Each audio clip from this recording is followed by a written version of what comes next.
আত্মার চিন্তা আসে, ও মেরে দোস্ত সত্য তো এটাই, মিলে খাক মে আহলে শাহ कैसे कैसे, জমি খা গই নওজোয়ান कैसे कैसे, মাটি তো একদিন আমাদেরকে বেনিশ করে দিবে। এই শরীর তো জান্নাতে যাবে না, এই শরীর তো এটা দুনিয়ারই। জান্নাতে যে শরীর যাবে ওটা 120 ফিট লম্বা হবে, 7 হাত সিনা চওড়া হবে।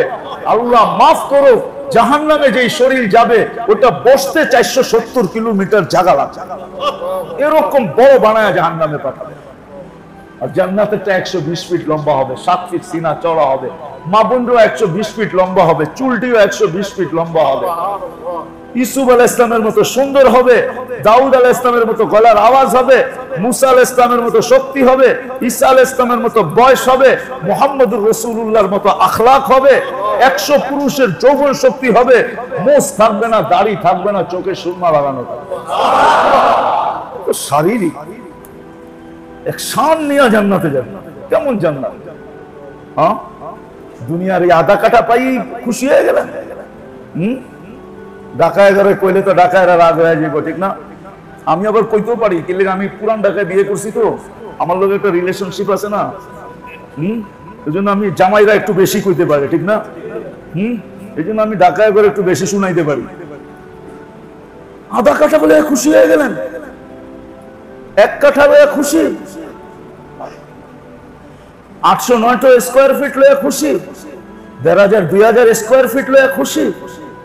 রব্বে কাবার কসম, সবচেয়ে ছোট জান্নাত পরিধি হবে 2,40,000 মাইল। কত?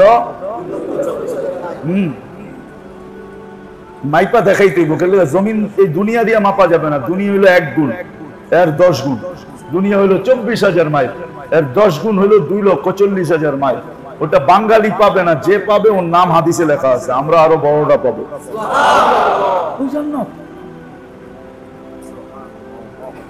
যেটা জাফরানের মাটি আর মুস্কের মাটি, যার বিল্ডিং সোনার রূপা দিয়া বানানো, এক এক সোনার এক এক রূপার, এটাই ডিজাইন। লেওয়াউহাল মিস্ক, দুটাকে জোড়া লাগাবে মুস্ক দিয়া। হাসবাউহাল লুলু, যার কানকারির ছাদ পিটাবে মুক্তা দিয়া। এক এক তলার দূরত্ব হবে জমিন থেকে আকাশ পর্যন্ত, যতটুকু অতটুকু। বলবেন সিঁড়ি বাইয়া উঠবেন? না না না, সুপার লিফট লাগানো থাকবে।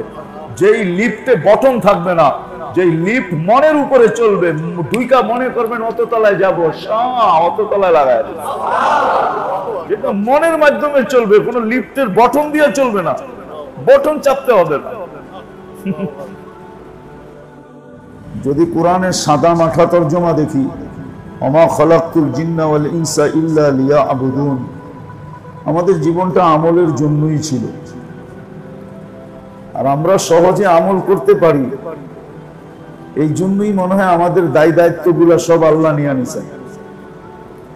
আল্লাহ কোনো দায়িত্ব আমাদের কাঁধে রাখেন না, সমস্ত দায়িত্ব আল্লাহ নিজের কাছে নিয়ে নিছেন। কোরআন দেখলে বোঝা যায়। যদি একটা আয়াতই দেখি, হুয়াল্লাযী খালাকাকুম সুম্মা রাযাকাকুম, আল্লাহ যেন প্রত্যেককে বলতেছে তোমাকে অস্তিত্ব আমি দিছি, তোমার সমগ্র দায় দায়িত্ব আমার উপরে। কে বলতেছে? কিন্তু আমাদের তো ইন্স্যুরেন্সের উপরে বিশ্বাস আছে, আল্লাহর উপরে বিশ্বাস নাই, ঠিক না? কি আছে নাকি? ইন্স্যুরেন্স বোঝেন? লাইফ ইন্স্যুরেন্স করে না, এটার উপরে বিশ্বাস আছে। কোন বড় ব্যক্তিত্বের কথার উপরে বিশ্বাস আছে, কিন্তু আল্লাহর উপরে বিশ্বাস নাই। অথচ আল্লাহ বলতেছে হুয়াল্লাযী খালাকাকুম সুম্মা রাযাকাকুম, অস্তিত্ব আমি দিছি, তোমার সমস্ত দায় দায়িত্ব কার উপরে? হ্যাঁ, অসুস্থ হইলে সুস্থের দায় দায়িত্ব কার উপরে? আপনার উপরে। ওষুধের উপরে, ডাক্তারের উপরে, কার উপরে? এরকম সবকিছুর দায় দায়িত্ব কার উপরে? আল্লাহ বলে দিছেন। এত বড় আমার জীবনের সমস্ত দায় দায়িত্ব আল্লাহ নিলেন, এই কারণে নিলেন যে তোমাকে ইবাদতের জন্য তৈরি করলাম। কিন্তু তুমি যদি প্রশ্ন করো ইবাদতের জন্য তৈরি তো করলেন, কিন্তু আমার দায় দায়িত্ব কে নিবে? আল্লাহ বলে কেউ নিবে না, আমি নিজেই নিব। আমাদের জীবনের উদ্দেশ্যটা ছিল কিন্তু আমল। কিন্তু যদি এই দিকে তুলনা করি যে আমার বয়স কত, আমি শিখলাম কত, আমি জানলাম কত, আর সর্বশেষ আমি মানলাম কত, তাহলে মানাটা খুব কম, শিখাটা অনেক বেশি, জানাটা অনেক বেশি। আজকে কেউ নিজেকে অজ্ঞ স্বীকার করতে রাজি না। আমাদের সমাজে কেউ নিজেকে অজ্ঞ স্বীকার করতে রাজি না যে আমি জানি না। সবাই একটা কথাই বলে, মুই কি কম জানি, মুই কি কম বুঝি। বরিশালের মানুষ হলে রাগ হয় না, কিন্তু একটা প্রবাদ বাক্য দিয়ে বুঝাইতেছি। বরিশালের প্রবাদ বাক্য, মুই কি কম বুঝি, মোরে বুঝাইতে। আমরা কি কম জানি নাকি আমাদেরকে জানাইতে হবে? আমরা কি কম বুঝি নাকি আমাদেরকে বুঝাইতে হবে? আবার বলেও আমরা বিজ্ঞান সম্মত যুগের লোক, বিজ্ঞান সম্মত যুগের কি লোক, কিন্তু জানি। আপনার জানার বিরোধিতা আমার নাই, আমি এটাকে অস্বীকার করতে চাই না যে আপনি জানেন না, আপনি জানেন। কিন্তু আমার প্রশ্ন হলো, আপনি জানেন মানেন কতটুকু? আপনি অশিক্ষিত এটা আমি বলতে চাইতেছি না, আমি বলতে চাইতেছি আপনি শিক্ষিত, কিন্তু আপনি শিক্ষা অনুযায়ী মানেন কতটুকু? আপনি জ্ঞানী গুণী যা বলেন সবকিছু ঠিক আছে, কিন্তু আমি মানি কতটুকু? আমার অস্তিত্ব তো ছিল মানার জন্য। এই জন্যই তো আমার সব দায় দায়িত্ব কে নিছেন? এক ফোঁটা পানির থেকে নিয়ে আমার মৃত্যু পর্যন্ত সর্ব দায়িত্ব আল্লাহ নিছেন।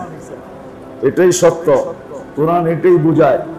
শুধু শুধু প্রবাদ বাক্য আওড়াইলে হবে না, এই প্রবাদ বাক্য বললেই হবে না। পরিশ্রমে ধন আনে, আলস্য দারিদ্রতা আনে, এই কথা বললে চলবে না। পরিশ্রম বহুত মানুষ আছে দুনিয়াতে করে, কিন্তু সারা দিন পরে 700 টাকা। কত?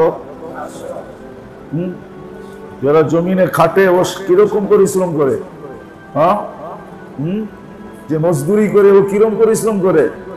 পরিশ্রমে যদি ধন আনতো তাহলে বিকাল বেলা ওর কাছে 1 কোটি টাকা আসার কথা ছিল, কিন্তু বিকালে আসছে কত? হ্যাঁ, একদিন চালায় দেখেন না গরমের ভিতরে রিক্সা, তারপরে বুঝবেন কেমন লাগে। সারাদিন পরে আসছে কত? 700 800 উপরে 1000, ঠিক না? হ্যাঁ, সত্য তো। আর আপনি এসির ভিতরে বসে এক মাল বেচেই কামায় ফেলছেন 10,000, এক লট বেচেই কামায় ফেলছেন 1 লাখ, ঠিক না? শুধু বললে হবে না, পরিশ্রমে ধন আসে না। আগনা, কোরআন বলে, আল্লাহ বলে, আগনা ওয়া আফকার, ধনী আমি বানাই, আমি আমি আমি।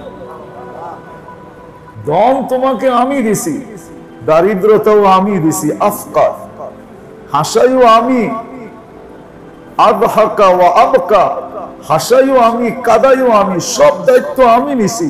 তোমাকে হাসানের দায়িত্ব আমার, তোমাকে কাদানের দায়িত্ব আমার, তোমাকে ধনী বানানোর দায়িত্ব আমার, তোমাদের গরিব বানানোর দায়িত্ব আমার, আমরাদা তোমাকে অসুস্থ বানানোর দায়িত্ব আমার, আসাহা তোমাকে সেহাতওয়ালা বানানোর দায়িত্ব আমার, ওয়াইদা মারিস্তু ফাহুয়া ইয়াশফি।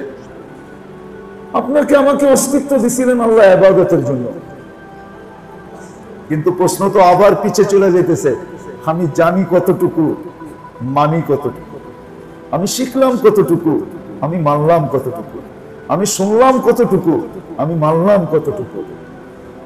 মানাটা দেখা যায় অনেক কম। কারণ কি? বোঝা গেল পিছনে একটা দোষ ছিল, আমার শোনার মতো শোনা হয় নাই, শিখার মতো শিখা হয় নাই, জানার মতো জানা হয় নাই। যদি শোনার মতো শোনা হইতো তাহলে কোরআন বলে লাআল্লাকুম তুরহামুন, যদি শোনার মতো শোনা হয় তাহলে তোমার জীবনে আমল ফুটবেই ফুটবে। মৌসুম আসলো আর ফুল ফুটলো না, এটা যেমন হয় না, মৌসুম আসলো ফল ধরলো না, এটা যেরকম হয় না, শোনা যদি শোনার মতো হতো তাহলে আমল জীবনে আসবে না, এটাও কোনোদিন হবে না। তাহলে বুঝা গেল শোনা শোনার মতো হয় না। তাইলে কোরআনের কথা সত্য হইতো, লাআল্লাকুম তুরহামুন, ফাসতামিউ ওয়া আনসিতু লাআল্লাকুম তুরহামুন। শোনার মতো শুনা দেখায় দাও, আমরা তোমাকে ফুটায় দিয়া দেখায় দিব, আমল করায় দেখায় দিব, আমরা আমল করায় দেখায় দিব। শোনার মতো শুনে দেখায় দাও, আমরা আমল করার মতো আমল করায় দেখায় দিব। চলেন দুই একটা উদাহরণ দিলে বুঝে আসে কিনা। যে কেমন আমল করায় দেখায় দিব, তো আমল করায় দেখাইতেছে, আমল করায় দেখাইতেছে। বাচ্চা করে সান্ত্বনা দিয়া ঘুম পড়াইতেছে, আর বাচ্চার খানা মেহমানকে খাওয়াইতেছে, আর স্বামী স্ত্রী এটাকে কি বলবো, নাটকের মতো বাতি নিভায়া দিতেছে, ঠিক না? সকালে যাওয়ার আগে, ঘুমের থেকে উঠার আগে, আল্লাহর রসুলের কাছে পৌঁছার আগে আল্লাহ জিবরিল আলাইহিস সালামকে ঘুমের থেকে উঠায়া আগের থেকে বসায়া রাখছে, আগের থেকে আয়াত পাঠায়া দিছে। যখন আল্লাহ রসুলের কাছে সকালে পড়ছে, হাসতে হাসতে বলছে, স্বামী স্ত্রী কি ঘটাইলে? বলছে, ইয়া রাসূলুল্লাহ, কি ঘটাইলাম মানি? স্বামী স্ত্রী রাত্রে কি ঘটাইলে? যে কোরআনের আয়াত তোমার আসার আগেই কোরআনের আয়াত চলে আসলো, ওয়ায়ুসিরুনা আলা আনফুসিহিম ওয়ালাউ কানা বিহিম খাসাসা। এই আমল আল্লাহ করায়া দেখাইছে, আল্লাহ করায়া দেখাইছে, এরকম এক আমল না। আল্লাহর ওয়াদা, তুমি শোনার মতো শুনা দেখাও, আমরা আমল করায়া দেখাবো। তুমি শিখার মতো শিখা দেখাও, আমরা আমল করায়া দেখাবো। তুমি জানার মতো চাই না দেখাও, তাইলে আমরা আমল করায় দেখায় দিব, আমরা আমল করায় দিব। আমরা এটা ভাইবেন না যে আপনি আর আমি নিজে আমল করি না, করায় এই জন্য করি। হ্যাঁ, করায় এই জন্য, নাইলে আজানের আওয়াজ প্রত্যেকের কানে যায়, ঠিক না? না যায় না? ঢাকা শহরের এরকম কোন ব্যক্তি আছে যার কানে আজানের আওয়াজ যায় না? হইতেই পারে না, ঠিক না? কিন্তু মসজিদে কয়জন আসে? মসজিদে কয়জন আসে? কয়জন মসজিদে আসে? এ তো পাগল হয়ে ছুটে আসা উচিত ছিল, পাগল হইয়া। যদি আপনি বলবেন পাগল হইয়া কেন ছুটে আসা উচিত ছিল, প্রধানমন্ত্রী যদি বলে যে আমি কথা বলার জন্য অপেক্ষা করতেছি, কে আসবে আসো, তাহলে কি পাগলের মতো ছুটবে না? হ্যাঁ, আল্লাহ তো কথা বলার জন্যই ডাকে, নামাজ পড়ার জন্য তো ডাকে না। মুসাল্লি ইউনাজি রব্বা, নামাজি তো আল্লাহর সাথে কথা বলে। মুসাল্লি ইউনাজি রব্বা, নামাজি আল্লাহর সাথে কথা বলে, আল্লাহ কথা বলার জন্য ডাকতেছে। তাহলে তো ছুটে আসতো, পাগল হয়ে চলে আসতো যে মালিকের সাথে মুখ লাগামু। বুঝেন আমার কথা? বুঝেন? মালিকের সাথে মুখ লাগাবো, ডাক দিছে মালিকের সাথে মুখ লাগানোর জন্য, কথা বলার জন্য, তো পাগল হয়ে ছুটে চলে আসতো। কিন্তু কয়জন আসে? কয়জন আসে? ওইটাই মনে হয় সত্য। ড্রাইভার মসজিদে ঢুকছে, এখন আর বাহির হয় না, তো মালিক আওয়াজ দিতেছে, কিরে বাহির হস না কেন? বাহির হইতে দেয় না। কে দেয় না? যে আপনাকে ভিতরে আসতে দেয় নাই, উনি আমাকে বাহির হইতে দেয় না। যিনি আপনাকে ভিতরে আসতে দেয় না, উনি আমাকে বাহির হইতে দেয় না। আজান শুনলে তো পাগল হয়ে আসা উচিত ছিল, কেন আল্লাহর সাথে কথা হবে। আজান শুনলে তো পাগল হয়ে আসার কথা ছিল, কেন আজানের দ্বারা জান্নাতের চাবি দিবে। আসসালাতু মিফতাহুল জান্নাত। পাগল হয়ে আসা উচিত ছিল না। মসজিদে পা দিতে দেরি, যারা ওয়াজাবা আলাল মাসুর আন ইউকরিমা যায়ের, আল্লাহ নিজের কুদরতি হাত দিয়া সম্মানের মালা পরায় দিবে। প্রধানমন্ত্রী যদি নিজের, আরে আপনি বলবেন সেলফি তো তুলতে পারবো না, এই জন্য আসি না, ঠিক না? সেলফি তুলতেছে, আপনার মোবাইলে সেলফি যাইতেছে না, ফেরেশতা কিরামান কাতিবিনের মোবাইলে সেলফি যাইতেছে। আপনি ভাবতেছেন সেলফি নাই, এই জন্য আসেন না। সেলফি প্রত্যেক ওয়াক্তে তোলা হইতেছে, কিন্তু ওই সেলফি আপনার এই দুনিয়ার খাটারা ক্যামেরায় হইতেছে না, এই মোবাইলের খাটারা ক্যামেরায় না, কুদরতি সুপার ক্যামেরার ভিতরে ফেরেশতারা তুলতেছে। কিরামান কাতিবিন ইয়ালামুনা মা তাফআলুন। আল্লাহ তো সম্মানের মালা পরানোর জন্য ডাকতেছে। আল্লাহ তো ওয়াসজুদ ওয়াক্তারিব, ও তো ছুটা পাগল হয়ে আসতো, কেননা সিজদায় যাইতে দেরি। ওয়াক্তারিব, এর চেয়ে কাছে যাওয়ার কোনো ব্যবস্থাই আল্লাহ রাখেন নাই। এই জন্য বলছেন বান্দা আল্লাহ সবচেয়ে কাছে যায় কখন? বলছে ইদ হুম ইয়াসজুদুন, যখন সিজদায় যায় তখন সবচেয়ে কাছে যায়, এমন কাছে যায় যে ইয়াসজুদু আলা কাদামাই রহমান, আল্লাহর কুদরতি পায়ে মাথা রেখা দেয়, এত কাছে যায় যে ইরতাফাল হিজাব বাইনাহু ওয়া বাইনার রহমান, তার মাঝে আল্লাহর মাঝে কোনো পর্দাই থাকে না। থাকুক না মসজিদ 20 তলা, তাতে কি আসে যায়, কিন্তু তার মাঝে আল্লাহর মাঝে আর পর্দা থাকে না। কিন্তু ছুটে আসে কয়জন?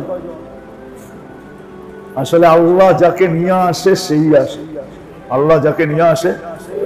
এই জন্য কথা এখান থেকে ছিল যে আমাদের জীবনটা আসলেই আমলের জন্য ছিল। কিসের জন্য?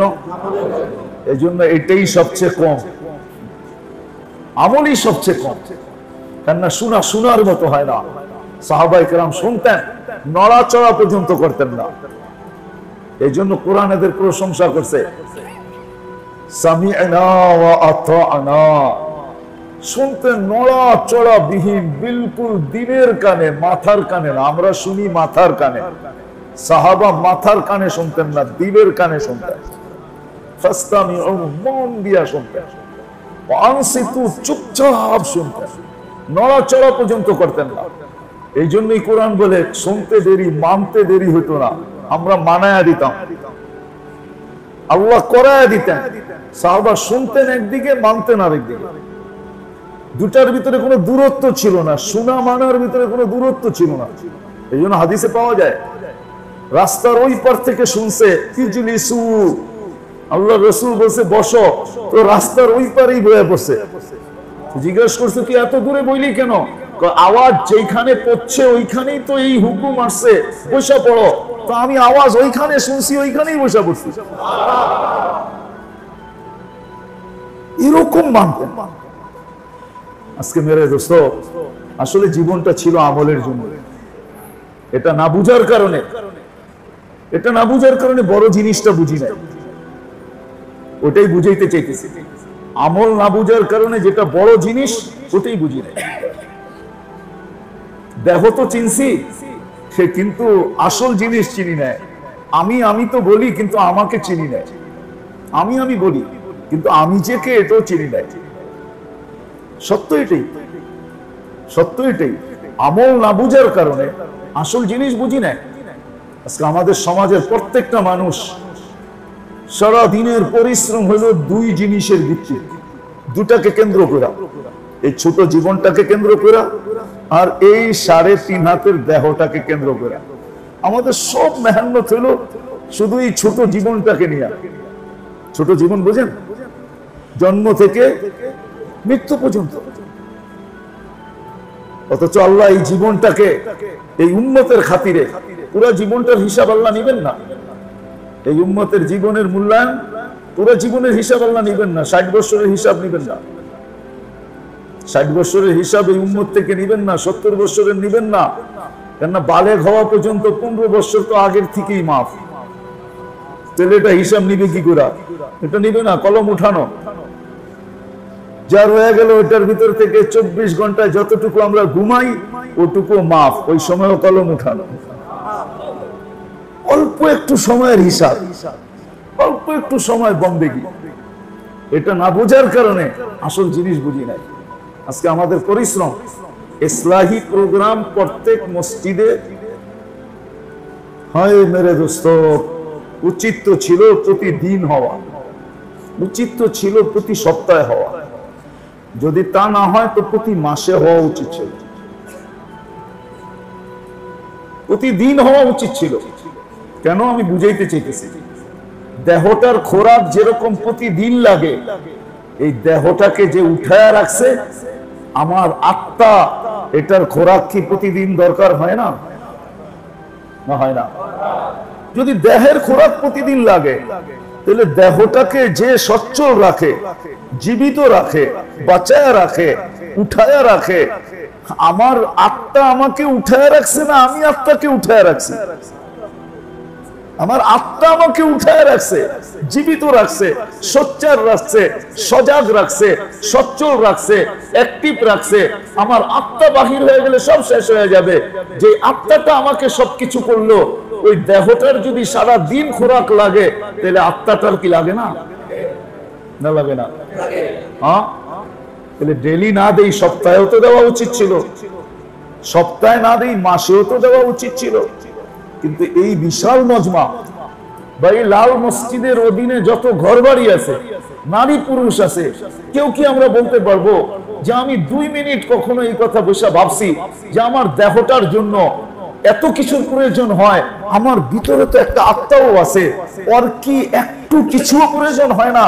এই দুটা শব্দ আমি আজ পর্যন্ত নির্জনে বসে 1 মিনিট ভাবছি। এইখানের কেউ কি হাত উঠায় বলতে পারবেন যে আমি নির্জনে বসে ভাবছি, চিন্তা করছি যে আমার দেহটার এত প্রয়োজন, যেটা মিটাইতে যে আমাকে চুল পাকাইতে হয়, যেটা মিটাইতে যে আমাকে অল্প বয়সে বুড়া হইতে হয়, যেটাকে মিটাইতে যে আমাকে মাথার গাম পায়ে ফেলতে হয়, যেটাকে মিটাইতে যে আমাকে হাড়ভাঙ্গা পরিশ্রম করতে হয়, যেটাকে মিটাইতে যে আমাকে জায়েজ নাজায়েজ করতে হয়, যেটাকে মিটাইতে যায় আমাকে সব ত্যাগ স্বীকার করতে হয়। যদি এই দেহটার জন্য এত প্রয়োজন, তাহলে আত্মাটার জন্য কি এক বিন্দু প্রয়োজন নাই? কি বলে বিবেক? কি বলে? আপনি আপনার বিবেককে প্রশ্ন করেন, বিবেক কি বলে, আমাকে করেন না। আত্মাটার কি প্রয়োজন নাই? তাহলে আমি তো আজ পর্যন্ত 1 মিনিটও ভাবলাম না যে আমার আত্মার কি প্রয়োজন। এই জন্যই বলে আত্মশুদ্ধি, এই জন্যই বলে ইসলাহ। এই শব্দগুলো এমনি এমনি আসে নাই, এটা হুজুরদের বানানো না, এটা হুজুরদের আবিষ্কার না, এটা তো আল্লাহ রাসূলের আবিষ্কার। এই জন্যই বলছে আত্মশুদ্ধি, এই জন্যই বলছে ইসলাহ, এই জন্যই বলছে শরীরের জন্য যেরকম তুমি সারাদিন ভাবো, তুমি এরকম দেহের রুহের জন্য ভাবো, আত্মার জন্য ভালো। আলা ইন্না ফিল জাসাদি লামুদগা ইযা সালুহা সালুহাল জাসাদু কুল্লা ওয়া ইযা ফাসাদাত ফাসাদাল জাসাদু কুল্লা আলা ওয়া হিয়াল কলব। তাইলে মুহাম্মদুর রাসূলুল্লাহ সাল্লাল্লাহু আলাইহি ওয়াসাল্লাম আকাশ বাতাস ফাটায়া এই চিৎকার কোনোদিন দিতেন না। এটা হাদিস না, এটা চিৎকার। এটা হাদিস না, এটা চিৎকার, আর্তনাদ, আল্লাহ রাসূলের চিৎকার। আলা ইন্না ফিল জাসাদি লামুদগা। সাইলেনের আওয়াজ আর কতটুকু, এর চেয়ে বড় আওয়াজ এটা। আল্লাহ আরবিতে বোঝা হয়, রমজানে যেরকম আজানের আগে ইফতারের জন্য সাইরেন বাজায়, সাইরেনের আওয়াজ আর কি, এর চেয়ে বড় আওয়াজ হলো এটা। আল্লাহ ইন্না ফিল জাসাদি লামুদগা ইযা সালুহাত সালুহাল জাসাদু কুল্লা ওয়া ইযা ফাসাদাত ফাসাদাল জাসাদু কুল্লা আলা ওয়া হিয়াল কলব। এটা হলো তোমার আত্মা। আত্মা, আত্মা নিয়ে ভাবি না আমরা, আত্মা নিয়ে ভাবা হয় না, যদিও বলা হয়, কিন্তু কেউ কর্ণপাত করে না যে আত্মার শুদ্ধির কতটুকু দরকার, আত্মার চিকিৎসার কতটুকু দরকার। ও মেরে আজিজ, আপনার দেহটার যদি চিকিৎসার দরকার হয়, এটাকে যদি সব সময় চেকআপের প্রয়োজন হয়, তাহলে আত্মার কি চিকিৎসার দরকার হয় না?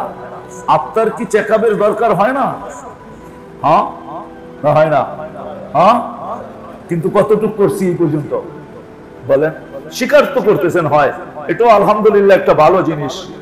হককে হক বলে স্বীকার করা, সঠিককে সঠিক বলে স্বীকার করা, এটা হেদায়েত পাওয়ার নিদর্শন। দলিল দিতেছি আমি। কোরআনের যখন এই আয়াত নাযিল হয়, আসা আইয়ান ফানা আও নাত্তাখিদাহু ওয়ালাদা, আসিয়া যখন ফেরাউনকে বলতেছিল লা তাকতুলুহু আসা আইয়ান ফানা আও নাত্তাখিদাহু ওয়ালাদা, এই বাচ্চাকে কতল করিস না, তোরা আমার খুব কাজে আসবে। তোরা আমাদের তো বাচ্চা নাই, কমসে কম বাড়িটা তো একটু আলোকিত হবে, কুলটা তো একটু বড়বে, এটা তো একদিনের বাচ্চাই মনে হয়, কুলটা বড়বে, আর বড় হইলে তোরা আমার কাজে আসবে। তো ফেরাউন বলছে লাকি লাইসালি, আমার হবে না, তোর হইলে হইতে পারে। আল্লাহ রাসূল বলছে লাউ আকাররা লাহাদাহুল্লাহ, যদি সে স্বীকারোক্তি দিত, হায় হা মিলাইতো, তাহলে আল্লাহ ফেরাউনকে হেদায়েত দিতেন। এটার দ্বারা বোঝা যায় সত্যকে স্বীকারোক্তি দেওয়া হেদায়েত পাওয়ার নিদর্শন। তো 90% মানুষ স্বীকারোক্তি দিতে চায় না, স্বীকারোক্তি দিতে চায় না, হেদায়েত পাবে তো পাবে কি করে? এই জন্য মেরে দোস্ত, আমাদের জীবনটার উদ্দেশ্য হলো আমল। এটা বুঝে আসে না এই জন্য যে আমার মেহনতের ভিত্তি দুইটা, একটা হলো এই ছোট জীবনটা, 60-70 বছরের জীবনটা নিয়ে সারাদিন আমাদের পরিশ্রমের কেন্দ্র এটা, এটার পিছনেই আমাদের পরিশ্রম হইতেছে। আর সারাদিন আমার পরিশ্রম এই দেহটা নিয়ে। 24 ঘন্টার ভিতরে 1 মিনিটও না আত্মাটার জন্য, 1 মিনিট না পরিশ্রম, না 1 মিনিট আত্মাটা নিয়ে ভাবনা। এই জন্য ইবাদতের জন্য যে আমার জীবন, এটা বুঝে আসতেছে না। না বুঝে আসার কারণে মেরে দোস্ত আরেকটা জটিল কথা, সহজ কথাও বুঝে আসতেছে না। আরেকটা সহজ কথা আছে, মানুষ আল্লাহ আল্লাহ রসুলের কাছে আকর্ষণের পাত্র কখন হয়? যখন তার জীবনে আমল আসে তখনই আল্লাহ আল্লাহ রসুলের কাছে আকর্ষণের কি হয়? পাত্র হয়। আল্লাহর কাছে আকর্ষণের পাত্র, আল্লাহ রসুলের কাছে আকর্ষণের পাত্র হয়। আল্লাহ আল্লাহ রসুল তো দুনিয়ার কোনো জিনিস দেখেন না, দুনিয়ার কোনো জিনিস দেখেন না, দেখেন তো আমলই দেখেন, আমল দেখেন, আর কিছু দেখেন না। আল্লাহ আল্লাহ রসুলের কাছে আকর্ষণের পাত্র এই জন্যই হইতে পারতেছি না। যেমন ফুল ফুটলে আকর্ষণের পাত্র হয়, আমরা মানুষ কিন্তু আল্লাহ আল্লাহ রসুলের কাছে আকর্ষণের পাত্র হইতে পারি নাই।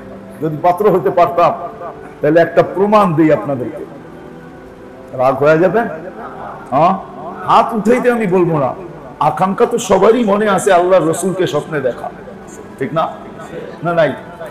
হ্যাঁ, কতটুকু আকাঙ্ক্ষা আছে যেটা বলা যাবে না, ঠিক না?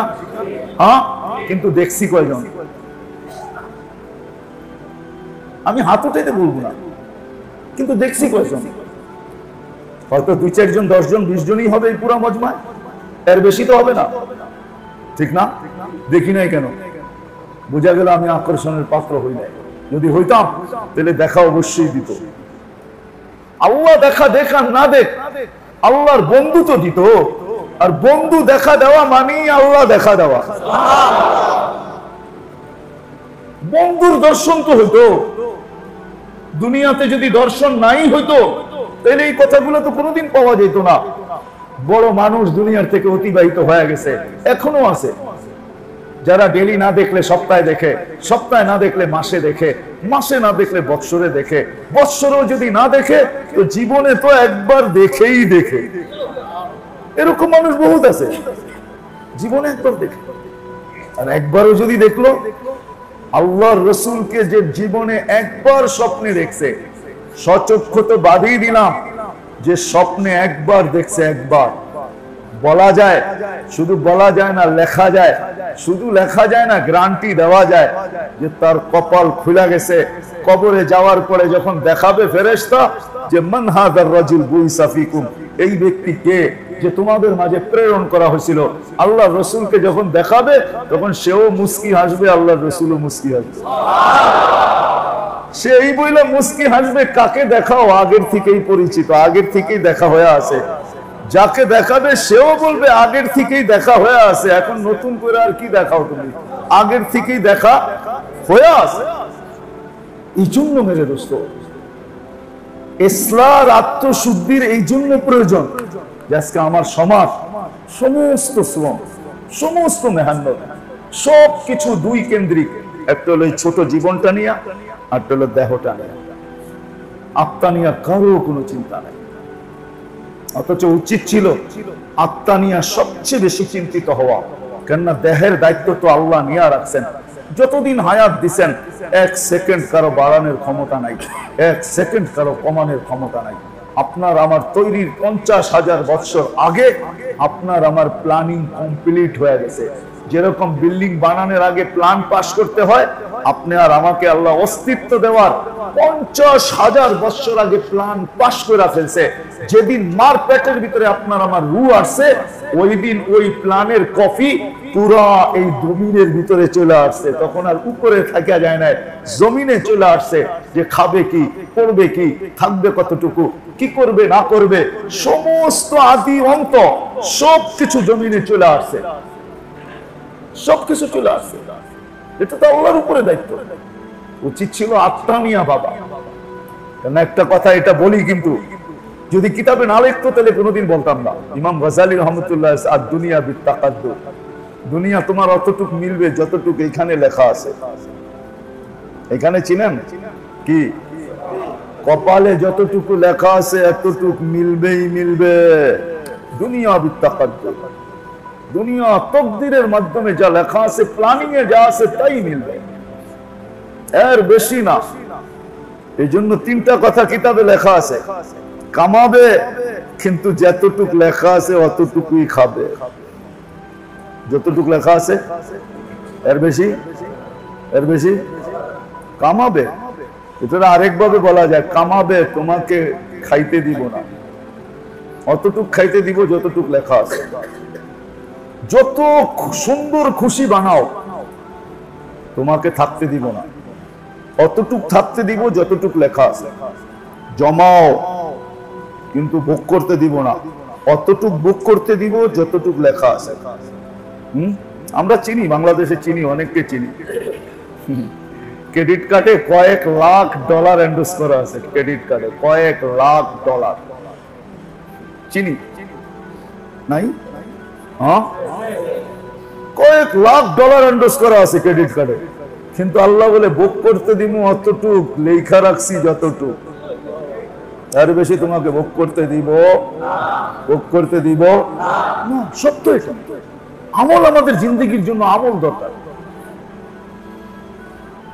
কিন্তু আমল কম কেন? ওই যে বললাম না, শোনার মতো শোনা হয় নাই, শিখার মতো শিখা হয় নাই, জানার মতো জানা হয় নাই। আর এটা হয় নাই কেন? কেন আমার মেহনত দুই কেন্দ্রিক, একটা হলো এই ছোট জীবনটা নিয়া, একটা হলো ছোট দেহটা নিয়া। আমি কোনোদিন ভাবি নাই ওই জীবনটা নিয়ে, কোনোদিন এক মিনিট ভাবি নাই ওই জীবনটা। ওই জীবনটা চিনেন কি? হ্যাঁ, আখিরাত, মরার পরের জীবনটা নিয়ে আমি এক মিনিটও আজ পর্যন্ত ভাবি নাই, যে ছোট জীবনটাকে একটু স্বাচ্ছন্দ্যে, একটু আরাম আইসে, একটু ভালোভাবে কাটানোর জন্য আমি এত দৌড়াই। একদিনও রাত্রে নির্জনে বসে এই কথা ভাবি নাই যে ওইখানে ভালো মতো থাকার জন্য আমি কতটুকু দৌড়াই।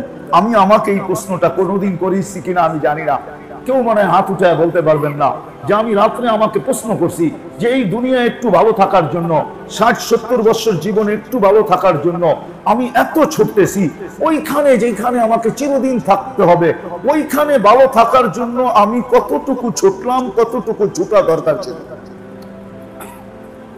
ছুটলো না, ছুটে নাই, বাদ দিলাম, চিন্তা করছি কিনা এক মিনিট?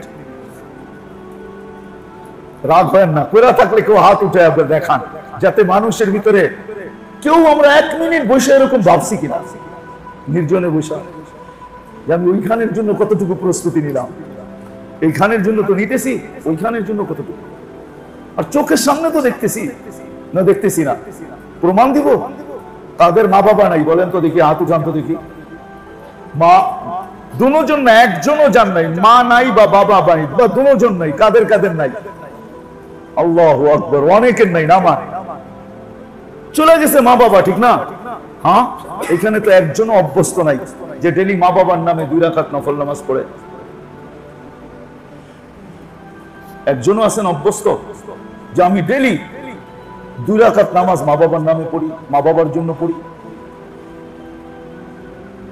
ডেলি 2টা টাকা মা বাবার নামে সদকা দেই? একজনও তো নাই। মা বাবা নাই অনেকজনের, কিন্তু এই অভ্যাসে অভ্যস্ত তো নাই একজনও। কেননা মরে গেছে মানে শেষ হয়ে গেছে, আমরা স্মরণ রাখি না, স্মরণ রাখতেও চাই না। হয়তো মাঝে মাঝে দোয়া করি, ইমাম সাহেব যখন বলে রব্বির হামহুমা কামা রব্বায়ানি সগীরা, তখন আমিও বলি, ঠিক না? কিন্তু আমি অভ্যস্ত না। তাহলে বোঝা গেল আমরাই যখন মা বাবার খবর নেই না, তাহলে আমার পিছে যারা, তারাও আমার খবর নেবে না। আমার প্রস্তুতি আমাকে নিয়ে যেতে হবে, আমার প্রস্তুতি আমাকে নিয়ে যেতে হবে, আমারটা আমাকে সংগ্রহ করে নিয়ে যেতে হবে। হ্যাঁ, আমি যদি প্রস্তুত হয়ে যেতে পারি, তাহলে আমাকে হয়তো ঘোষণা দেওয়া হবে, ইনকালিবু ইলা ওয়ায়ানকালিবু ইলা আহলিহি মাসরুরা। তখন আমাকে বলা হবে, ইনকালিব ইলা আহলিকা মাসরুরা, যাও যাও পরিবার পরিজনের কাছে খুশি খুশি যাও। তখন মেসেজ আসতে থাকবে, কেন আসো না, কেন আসো না, তাড়াতাড়ি আসো, তাড়াতাড়ি আসো, তাড়াতাড়ি আসো। তো জান্নাতের নেয়ামতও আমাকে মেসেজ দিবে, জান্নাতের খাদেমরাও মেসেজ দিবে, জান্নাতের হুরেরও মেসেজ দিবে, জান্নাতও আমাকে মেসেজ দিবে, জলদি আসো না, জলদি আসো না। দেরি করতেছে কেন, আসো না জলদি। আজকে তো ডেলি জান্নাত আল্লাহকে বলে মাতা আউলিয়াউ, আপনার বন্ধুরা কবে আসবে, নেয়ামত তো পাইকা গেল, ফল তো পাইকা গেছে, আমরা তো যৌবন ভরে গেছে। খাদেমরা বলবে অপেক্ষা করতে করতে অধীর হয়ে গেছি, নেয়ামত বলবে আমরা তো পরিপূর্ণ হয়ে গেছে, অপেক্ষায় অপেক্ষায় আছি কবে আসবে। তো আল্লাহ ডেলি বলে ফাসবিরি সাতালকা কি আউলিয়াই, একটু সবুর কর বন্ধুরা আসতেছে, একটু সবুর কর বন্ধুরা আসতেছে। আসলে উচিত ছিল আমাদের দুই কেন্দ্রিক মেহনত হওয়ার কারণে, চিন্তা ভাবনা হওয়ার কারণে আত্মার চিন্তা আমাদের মাথার থেকে উড়ে গেছে, আত্মা নিয়ে কোনো চিন্তাই নেই। এই জন্যই দরকার আত্মশুদ্ধি, এই জন্যই দরকার ইসলাহ, যাতে আত্মার চিন্তা আসে, আত্মার চিন্তা আসে। ও মেরে দোস্ত, সত্য তো এটাই, মিলে খাক মে আহলে শাহ कैसे कैसे, জমি খা গই নওজোয়ান कैसे कैसे। মাটি তো একদিন আমাদেরকে বেনিশ করে দিবে, এই শরীর তো জান্নাতে যাবে না, এই শরীর তো এটা দুনিয়ারই। জান্নাতে যে শরীর যাবে ওটা 120 ফিট লম্বা হবে, 7 হাত সিনা চওড়া হবে। আল্লাহ মাফ করো, জাহান্নামে যে শরীর যাবে ওটা বসতে 470 কিলোমিটার জায়গা লাগবে, এরকম বড় বানায় জাহান্নামে পাঠাবে। আর জান্নাতেরটা 120 ফিট লম্বা হবে, 7 ফিট সিনা চওড়া হবে, মা বোনরাও 120 ফিট লম্বা হবে, চুলটিও 120 ফিট লম্বা হবে। ইউসুফ আলাইহিস সালামের মতো সুন্দর হবে, দাউদ আলাইহিস সালামের মতো গলার আওয়াজ হবে, মুসা আলাইহিস সালামের মতো শক্তি হবে, ঈসা আলাইহিস সালামের মতো বয়স হবে, মুহাম্মদুর রাসূলুল্লাহর মতো আখলাক হবে, 100 পুরুষের যৌবন শক্তি হবে, মোষ থাকবে না, দাড়ি থাকবে না, চোখে সুরমা লাগানো থাকবে। তো শারীরিক এক শান নিয়ে জান্নাতে যাবে, কেমন জান্নাত? হ্যাঁ, দুনিয়ার এই আধা কাটা পাই খুশি হয়ে গেলেন? ঢাকায় ঘরে কইলে তো ঢাকায় রাগ হয়ে যাবে, ঠিক না? আমি আবার কইতেও পারি, কিন্তু আমি পুরান ঢাকায় বিয়ে করছি, তো আমার লোক একটা রিলেশনশিপ আছে না, এই জন্য আমি জামাইরা একটু বেশি কইতে পারি, ঠিক না? এই জন্য আমি ঢাকায় ঘরে একটু বেশি শুনাইতে পারি। আধা কাঠা বলে খুশি হয়ে গেলেন, 1 কাঠা লয়ে খুশি, 800-900 স্কোয়ার ফিট লয়ে খুশি, 1500-2000 স্কোয়ার ফিট লয়ে খুশি। রব্বে কাবার কসম, সবচেয়ে ছোট জান্নাত পরিধি হবে 2,40,000 মাইল। কত? মাইপা দেখাইতে জমিন এই দুনিয়া দিয়ে মাপা যাবে না। দুনিয়া হইলো 1 গুণ, এর 10 গুণ। দুনিয়া হইলো 24,000 মাইল, এর 10 গুণ হইলো 2,40,000 মাইল। ওটা বাঙালি পাবে না, যে পাবে ওর নাম হাদিসে লেখা আছে, আমরা আরো বড়টা পাবো।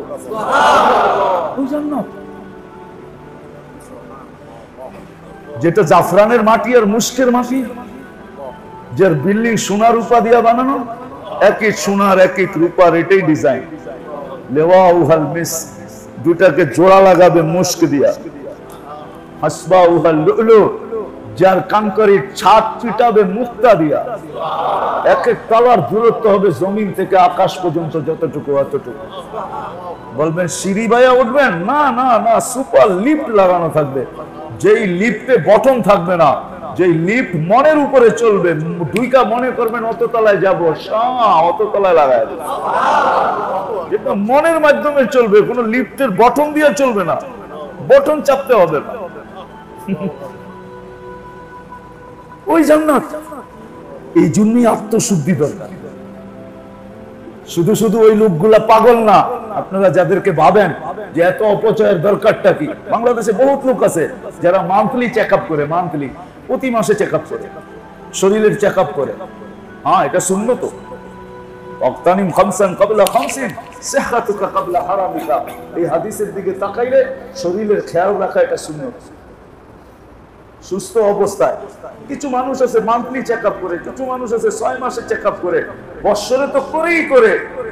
আমাদেরও উচিত ছিল ডেইলি আত্মার চেক আপ করা।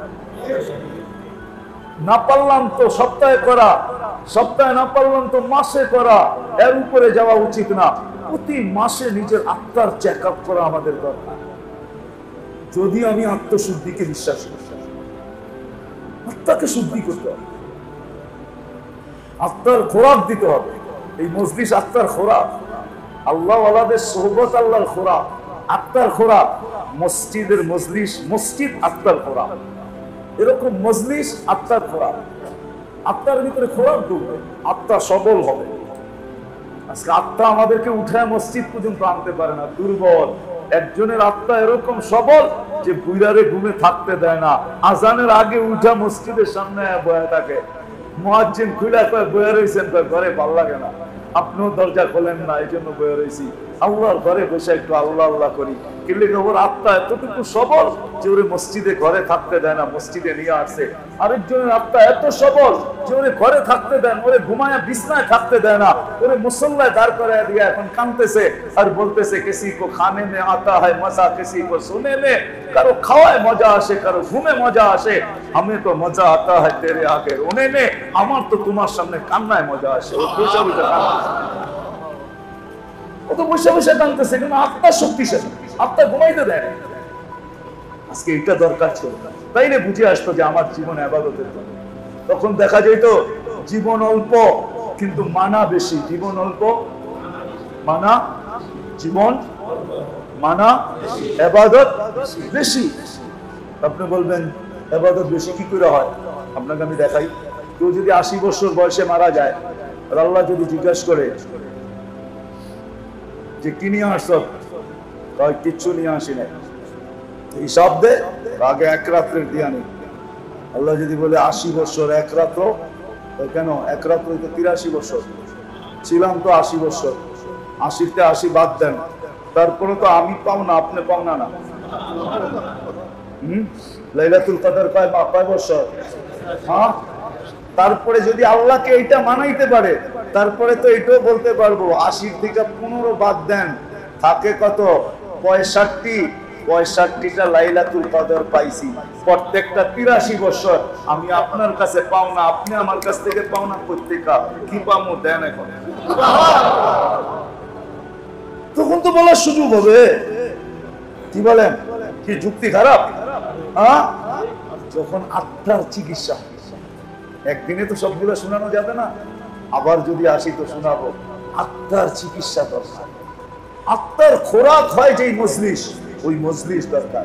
আত্মার খোরাক মসজিদে আসলে পাওয়া যায়, আত্মার খোরাক আল্লাহ ওয়ালাদের মজলিসে গেলে পাওয়া যায়, আত্মার খোরাক হক্কানি আলেমদের কাছে গেলে পাওয়া যায়, আত্মার খোরাক এরকম দ্বীনি মজলিসে গেলে পাওয়া যায়, আত্মার খোরাক আল্লাহর রাস্তায় গেলে পাওয়া যায়। এগুলোর ক্ষেত্র আছে, ওই জায়গায় গেলে আত্মার খোরাক হবে।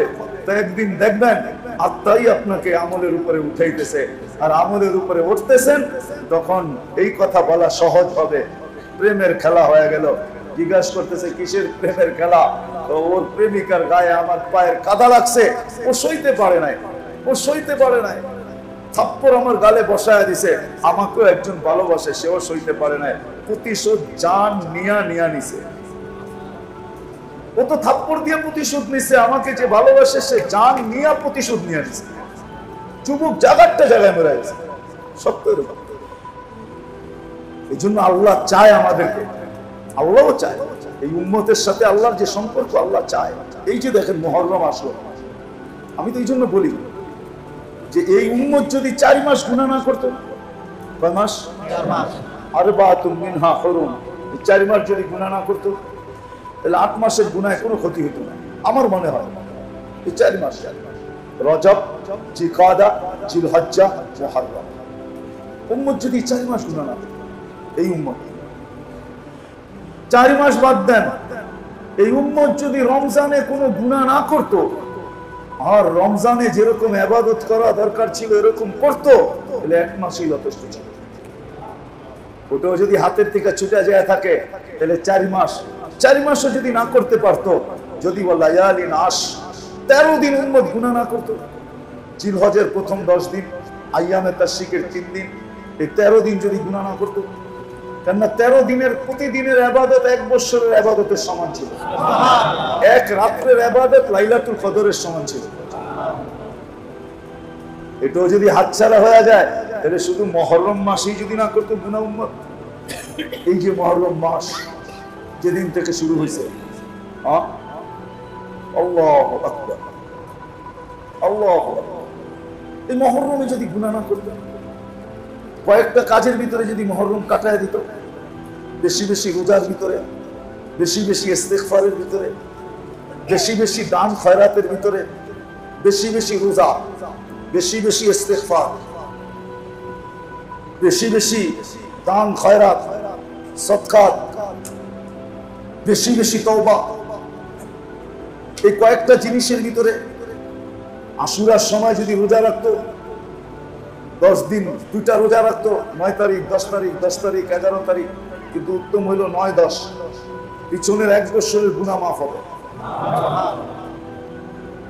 পিছনের 1 বছর আশুরার দিন যদি নিজের সাধ্য অনুযায়ী পরিবার পরিজনের উপরে আর উম্মতের উপরে খরচ করতো, ইসরাফ না, অপচয় না, পুরো যতটুকু সাধ্য অনুযায়ী পরিবার পরিজনের উপরে, উম্মতে মুহাম্মাদের উপরে, গরিব গুরাবাদের উপরে যদি খরচ করতো, তাহলে ওয়াদা ছিল 1 বছরের বরকত তোমাকে দিব। এতটুকু যদি করতো, সুযোগ তো আল্লাহ প্রতিদিন দিয়ে যাইতেছেন আমাদেরকে।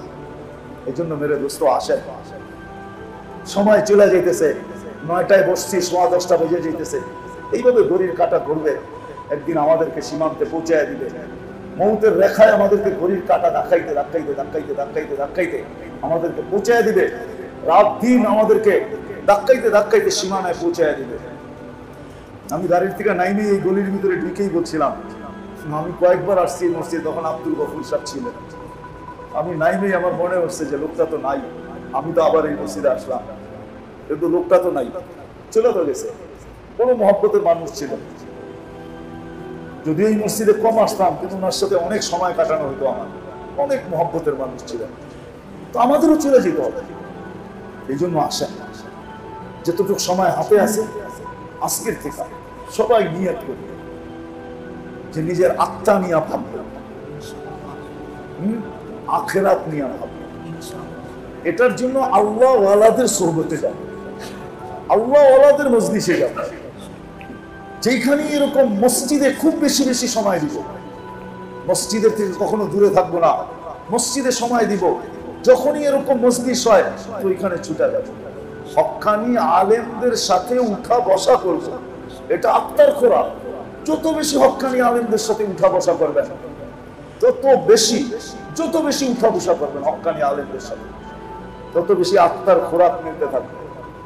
আতরের দোকানে যতক্ষণ বসে থাকবেন, বিনা পয়সায় সুগ্রাণ নাকের ভিতর দিয়া ভিতরে ঢুকাইতে থাকবেন, 1 পয়সাও দিতে হবে না। রব্বে কাবার কসম, হক্কানি আলেমদের সাথে যত বেশি উঠা বসা করবেন, এরকম আত্মার খোরাক নাকের ছিদ্র দিয়া, চোখের ছিদ্র দিয়া, কানের ছিদ্র দিয়া ভিতরে যেতে থাকবে। আল্লাহ আমাদেরকে আমল করার তৌফিক দান আমিন। ইনশাআল্লাহ করব তো, ইনশাআল্লাহ।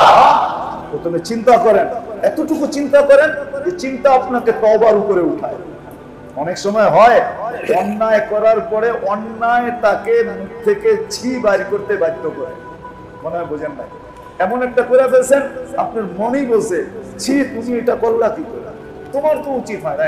এতটুকু ভাবি যে মন আমাদেরকে তওবার উপরে উঠায়, আর তওবা যদি হয়ে গেল, এজন্য আমি বলি আজকের থেকে 2টা সবক মনে রাখতে পারবেন? হ্যাঁ পারবেন? বলবো? হ্যাঁ না, হাদিসে আছে, কিতাবে আছে, আজকের থেকে ঘুমাবো উজুর সাথে। আপনি উঁচু করে বিছনায় যান, শুইলেন, উঁচু চলে গেল, কোনো অসুবিধা নেই। আপনি উজুর সাথে বিছনায় পা দিতে দেরি, আপনার বিছনাকে ফেরেশতা দখল করে নিতে দেরি করবে না। আর যদি ওই রাত্রে মউত হয়, তাহলে আপনার ফেরেশতার বেষ্টনীর ভিতরে মউত হবে, ঈমানি মউত হবে। আর যখন বিনা উঁচুতে বিছনায় যায়, তো বিছনাকে শয়তান দখল করে। ওই রাত্রে যদি মউত হয়, তো শয়তানের বেষ্টনীর ভিতরে মউত হয়। আল্লাহ না করে হইতে পারে বেঈমানি মউতও হইতে পারে। এই জন্য আজকের থেকে আমরা সবাই বিছনায় উজুর সাথে যাব।